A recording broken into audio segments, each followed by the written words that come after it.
Dünən axşam təxminən saat 11-in yarısında Debet çayı öz hövzəsini aşaraq Daştəpə kəndini basmışdı. Təxminən 20-30 ev bu vəziyyətdədir. Hələlik ki, heç bir qüvvə bu evlərin sakinlərinə yardım edə bilmir. Mayın 12-si təxminən axşam saat 22:30-da mənbəyini Ermənistan ərazisindən götürən Debet çayı Şılavər ərazi birliyinə daxil olan Daştəpə kəndinin çay hövzəsindən aşağıda olan hissəsini basıb. Kənd sakinlərinin sözlərinə görə 30-ədək ev və 50-ədək əkin sahəsi sular altında qalmaqdadır.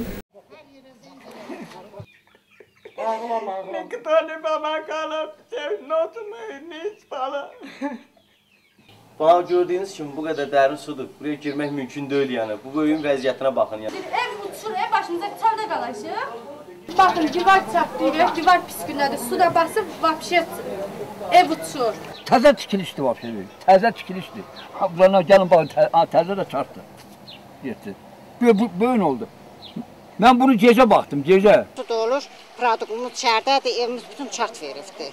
Sabaha kimi yatmamışıq. Bu gecə sabaha kimi yatmamışıq, indi sabaha da yatacaq. Su birinci dəfədir, birinci rast ki, belə gündəyik biz. Əvvəllər olurdu, ancaq bir belə yox, olmurdu. Dolurdu, amma indi yox. Bütün zaborum da uçdu getdi. Biz televizora baxırdıq, bir aşağı düşdü ki, hər yeri su götürübdü. Ev çartlayıb, bütün produktlarımız içərdə qalıbdı, un, hər şey. Toyuq cücə damda boğulub. Ölüb. Bu nədir? Kimə zəng eləmişik? Deputata zəng eləyir. O deyir, mən bilmirəm, suyun arxa baxana deyin. Ona zəng eləyib, telefon keçirdirlər. Nəyə görə? Hərəsi bir söz deyirlər. Buna zəng eləyirsən, o deyir, mənlik deyil. Ona zəng eləyirsən, o deyir, mənlik deyil. Daştəpə sakinlərinə ilkin yardımı elə özləri ediblər. Dəfələrlə zəng və müraciətlərdən sonra kəndə aidiyyatı orqanların nümayəndələri gəlib. Gözləmirdi, belə şey heç olmamışdı. Heç su gəlmirdi buraya. Elə bu il idi ki, su gəldi. Bu da belə oldu.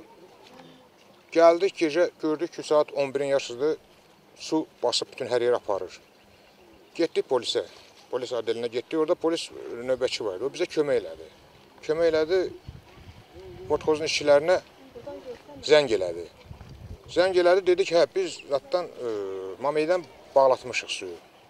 Mameydən də bağlatmağa 2 sutka lazımdır ki, o su axırı gəlsin, qutarsın burada. Amma buradan arxı yarıbdır. Buradan yaxınla.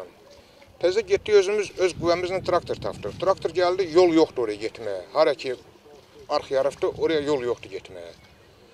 Təzədən nə qədər zəng eləmişik, bütün gecə də zəng eləmişik. Axşam saat 11-dən bir də saat neçə dəqiqə, bütün gecə zəng eləmişik. Bu dəqiqə, su gələ-gələ artdı. Bütün evlər də indi özünüz gördüyünüz evlər nə gündədir. Gördüyünüz kimi hadisə yerindəyik. Bizdə olan məlumata görə danışdıq, su bağlanıbdır. Yəni bu qalan sular göl şəklində olan sulardır, artıq axıb qutarmaqdadır. Allah eləsin, belə işlər bir də baş verməsin. Hər bir vətəndaşın bildiyiniz kimi neçə illərdə 15 hektar, yəni 15 sot miqdarında torpağı var. Vətəndaş kəndçi bu torpaqla dolanır. İş yerləri bilirsiniz yoxdur. Vətəndaşın əhdiyi əgər məhsul suyun altında batırsa, bu çox böyük bir bəladır. Bu bir ailənin büdcəsinin bağlanmağı deməkdir. Hadisə yerinə Alget Xram Hovuz Sistemləri İdarəçiliyinin icraçı rəhbəri də gəlmişdi. Aleksandr Şukakidzenin sözlərinə görə bu təbii fəlakətin səbəbkarı Ermənistan ərazisində yağan leysan yağışlardır. Mən zamanında gecə yarısı əməkdaşlarımı göndərdim ki, arxın qabağını kəssinlər.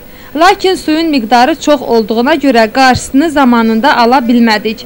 Onu da qeyd etmək lazımdır ki, 22 kilometrlik bu magistral arx 30 il ərzində təmizlənməmişdi. Yaxın günlərdə biz təmizlədik. Hazırda suyun qarşısını almışıq. Axan su arxda qalan sudur. Biz bu sakinlərə bacardığımız yardımı göstərəcəyik.